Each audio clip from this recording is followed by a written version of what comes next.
And he's got about 15 minutes to give a gospel message. Man, he just nailed every one of them on the head. And then he said, I'm going to challenge you to do something in your faith. He said, anybody that just prayed this prayer, he said, I want you to stand up right now and say, I choose Jesus. And buddy, I about jumped out of my seat when half of that stadium stood up. It really moved me to see how many people gave their life and said, I choose Jesus. And only if we had more of that in America. I don't think revival is coming. I think revival is here. They talked about something else. It's probably going to blow your mind. In Washington, D.C., 3 blocks from the Capitol building, they're building a museum for the Bible. And it's going to have everything in it. I'm just wondering how it's going to make Obama feel. It's right up in his neighborhood. I think revival's here. But as we look at America and USA, it's broken. Every piece of it's broken. And that's a whole different sermon. I want to look at something else that's a little more personal this morning that kind of goes along with last night. And that's a broken soul.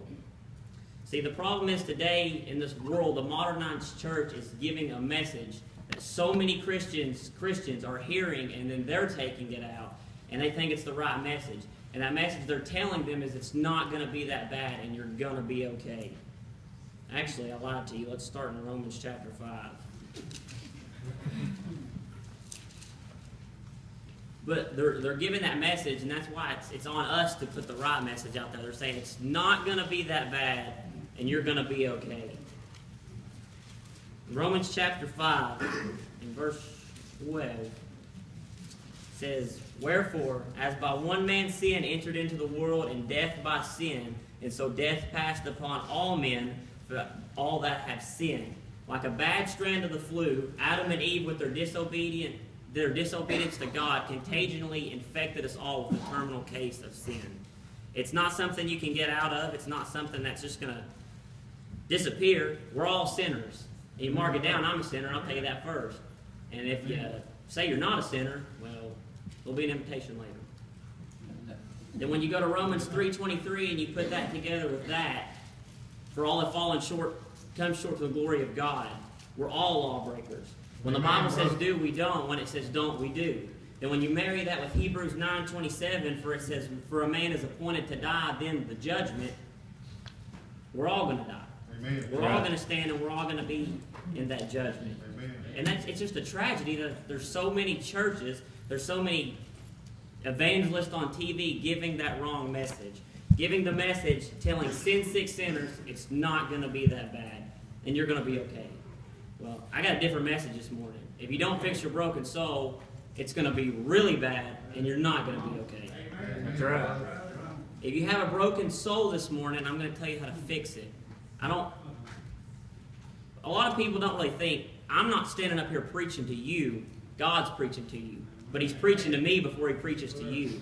I'm just the messenger. That's right. So if I make you mad, I'm not sorry, but this is the message that God's given me to preach.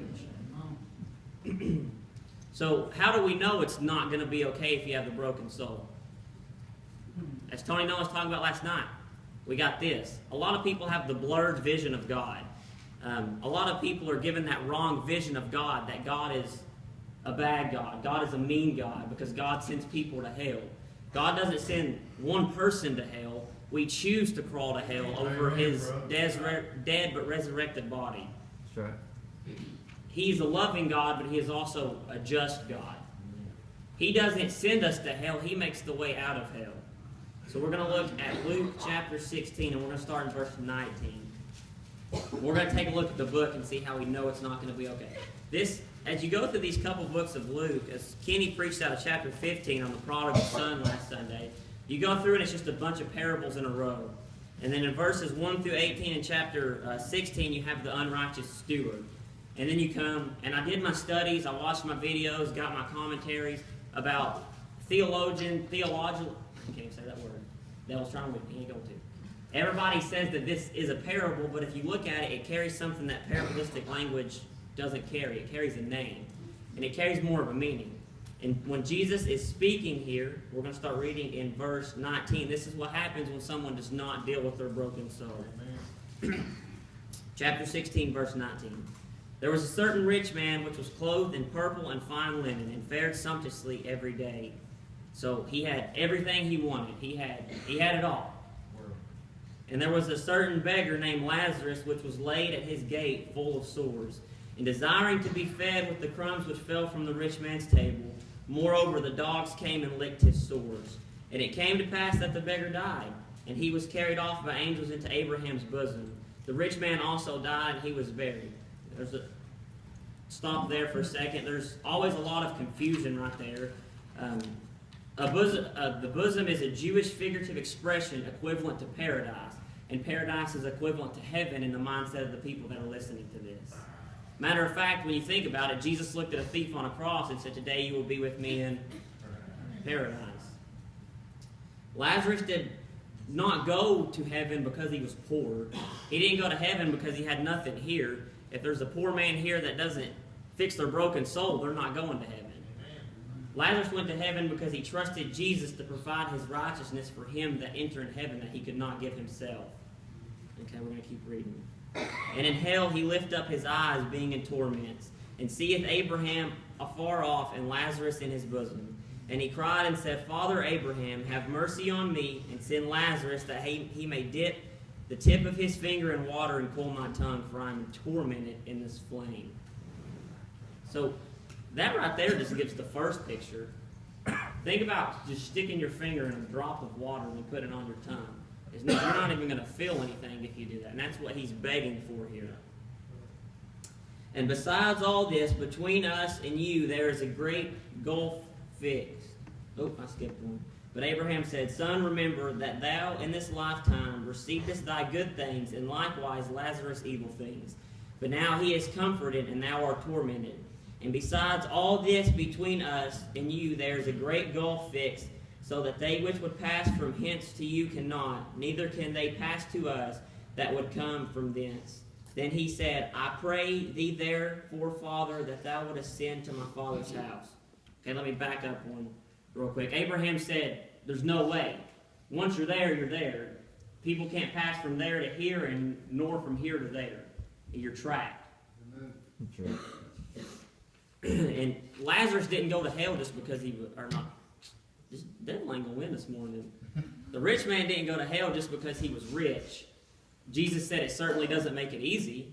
He went to hell because he was a rebel. He was an unbeliever. He lived for the world and for the things that he wanted to, and not God. That's right. A sinner with a broken soul that's never dealt with, it's going to be really bad, and you're not going to be okay. We're going to look at 3 points, and I'm going to go home before this snow hits. The rich man is forever. If you want to write these 3 down, it's like a little RT chart thing. You kind of remember it. He's going to remember the times. He is a recipient of torment. He is reachless and trapped. We look back, he begs Abraham. He begs him, get me out of here, send Lazarus. Then as you read on, he says, if you're not going to get me out of here, at least send Lazarus so my brothers won't have to go through this. He said, I don't want them here.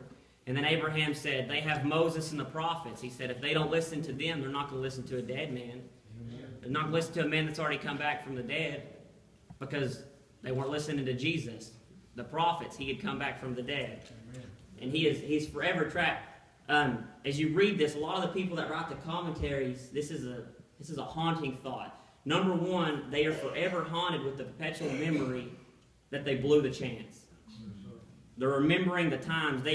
You're going to be able to remember the times. Remember, oh man, I had the chance in that church. I had a chance at that youth conference, at that adult conference. I had the chance and I blew it. To me, that would be hell enough to think about all the chances God laid out in front of you, and you just walked over them every time and you blew every chance. That's right.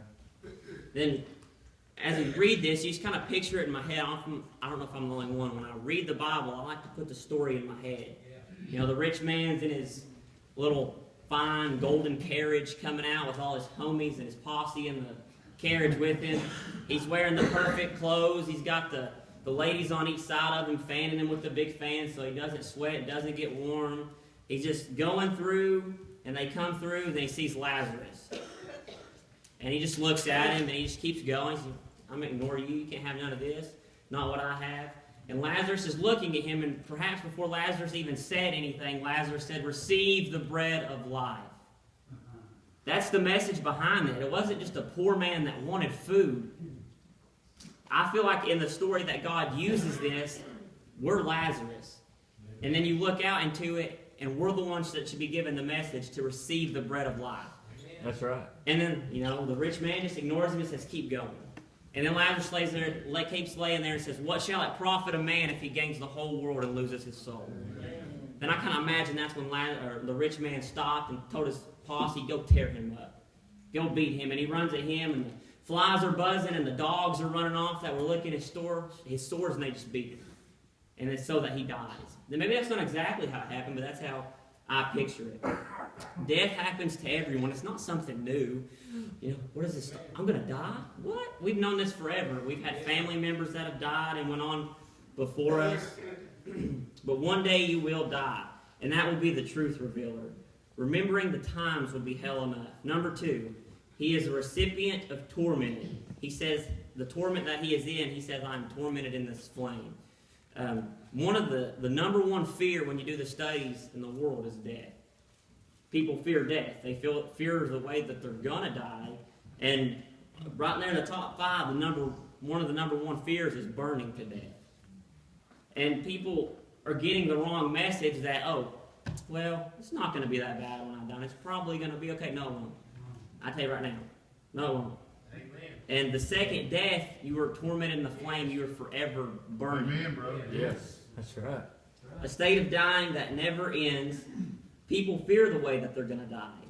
A lot of people, when you do the study, a lot of people would die. Who would rather die really quick than slow, painful death? Pretty much everybody in here. And so, when you don't fix that broken soul, you are dying slowly, forever, for eternity. I can't even explain what the word eternity means. I can't wrap my mind around that. I've only been on this earth for 19 and a half years, and I feel like I'm 40-something years old.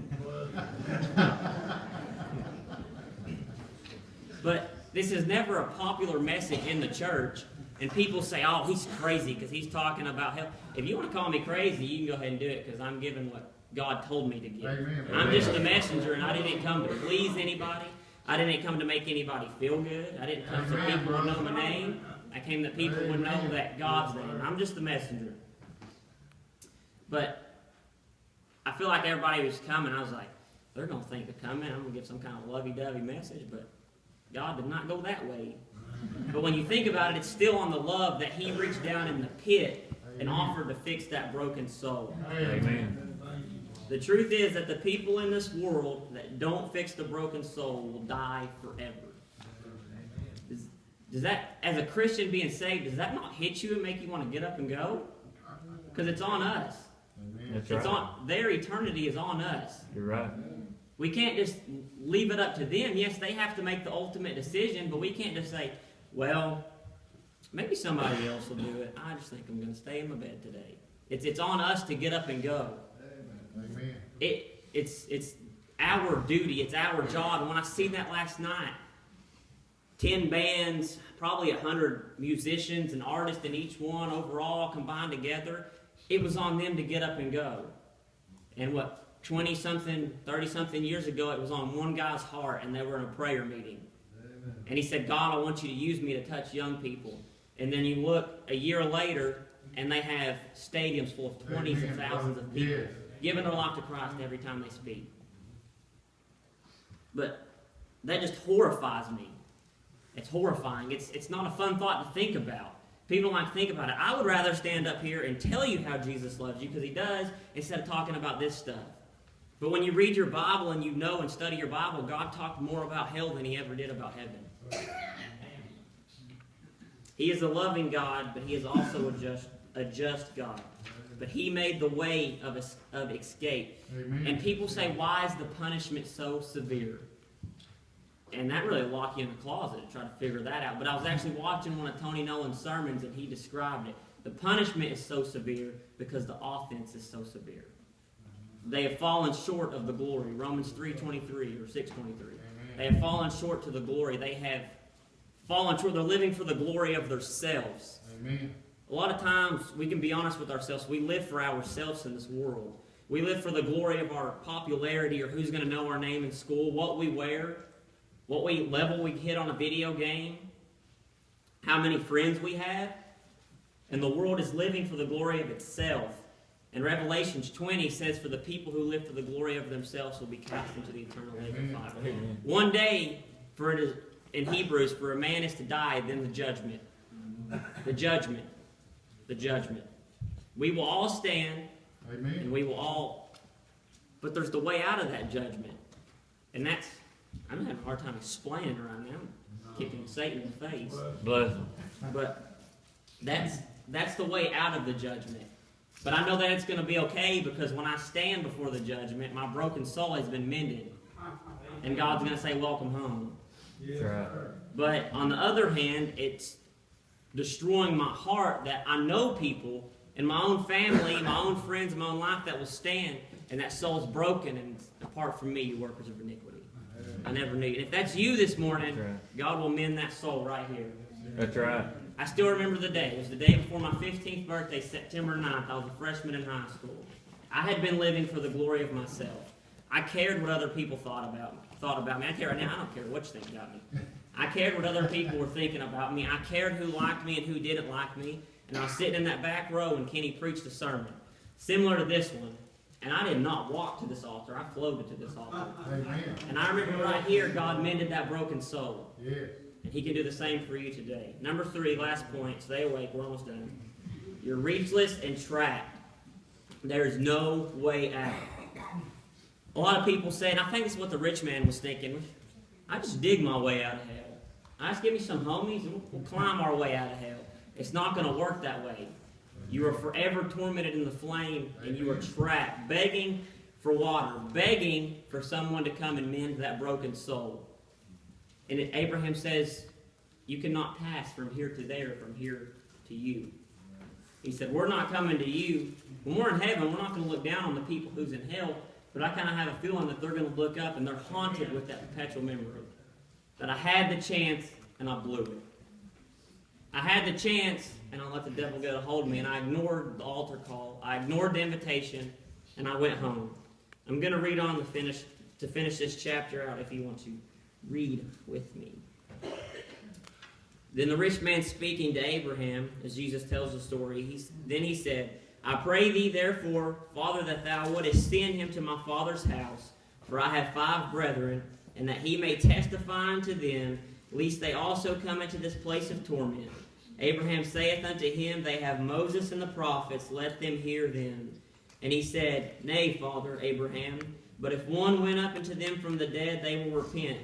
And he said unto him, If they not hear Moses and the prophets, neither will they be persuaded, though one rose from the dead. Amen. And when you think about that, when you break the verses down, how powerful that is, Abraham's saying, one rose from the dead and you didn't listen. So what makes you think your brother's going to listen? Amen. You have Moses and the prophets. This world has the prophets. We're prophets. We're all preachers. I'm not just a preacher. I don't even know what I'm saying up here half the time. God's speaking through me. I'm letting Him have the reins. But I'm going to read the full verse in Hebrews. If you want to mark it, I think it is 9:27. And as it is appointed unto men once to die, but after this, the judgment. You know, I don't know if Jesus is coming back now, before I walk out these church doors, or in 1,000 years. But I can tell you that He's coming back someday. Amen. And that's why it's on us to get up and go. Maybe you don't, maybe that mended soul's already broken. Maybe the stitches are just starting to rip and you need to fix it this morning. Maybe it's never been stitched up and it's never been put back together. Maybe you want to know how to get up and go. Because one day, Tim said this a couple years back, and I will always remember it. What if one day the person God told you to go in the store and talk to, and you did it? You got their face in your head forever, you remember them. And then one day we stand at Judgment Day and they're in line before you. And you recognize them. You know, there will be no pain or sorrows in heaven, but I kind of thought this will be able to touch you. They're standing in front of you, and then God says, Depart from me, you worker of iniquity, I never knew you. And you're standing there thinking, that was my job. That was my job. See, it is all God's plan, but we're the tools. You can't build a house without tools. That's right. And God says we're the temple. Maybe the insides this morning are just Maybe they just look nasty. Maybe they're broken. Maybe you've been living for the glory of yourself. I'm going to close here in just a second, but I have one more thing I want to share. You know, in this world we have 911. We all know what that is. You can call 911 and you can get out of whatever situation you're in, they're going to rescue you. You can be stranded in the middle of an ocean, they're going to fly a helicopter and get you out. But this is what Abraham is saying when he says that you cannot pass from here to there. Let me go back to it. When he's saying you cannot pass from here to there, when he says you're reachless and trapped, here's what Abraham's saying: there is no 911 in hell. Amen. Think about that for a second. Amen. You can't just pull out your handy-dandy cell phone and call 911 up, call your posse out, they're going to get me out of here. He said no. He said you're reachless and trapped. I'm just trying to get that point across to you. Those 3 points again. You will remember the times, you're a recipient of torment, and you are reachless and trapped. If you get a song. Maybe that soul hasn't been mended, that's broken today.